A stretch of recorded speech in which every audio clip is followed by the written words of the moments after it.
Hi everyone! In this video you will learn how to counter Bastion Sentry mode in Overwatch. Flanking maneuvers.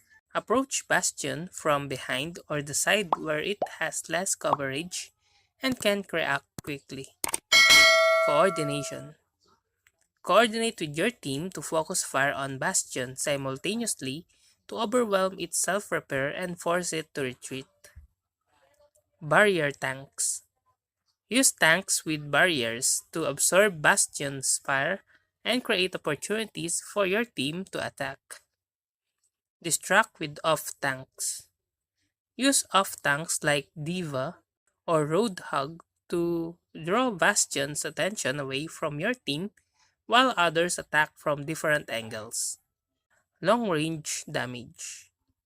Utilize heroes with long-range damage to safely chip away at Bastion from a distance. Burst damage. Heroes with burst damage can quickly break through Bastion's defenses before it can react. Vertical mobility.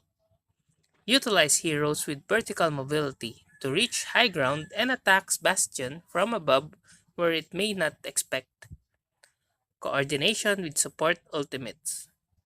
Use support ultimates to sustain your team while focusing fire on Bastion.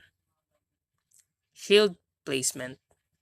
Position shield effectively to block Bastion's line of sight or cover your team while they engage. Sombra's hack.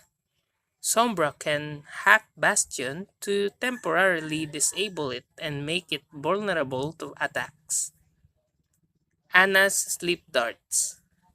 Ana's sleep darts can temporarily disable Bastion, allowing your team to reposition or initiate an attack. EMP from Sombra. Sombra's EMP can disable Bastion's abilities, including its self-repair and configuration changes. Sniper headshots.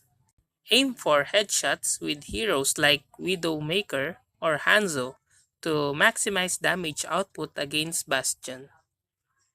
Tracer's Pulse Bomb.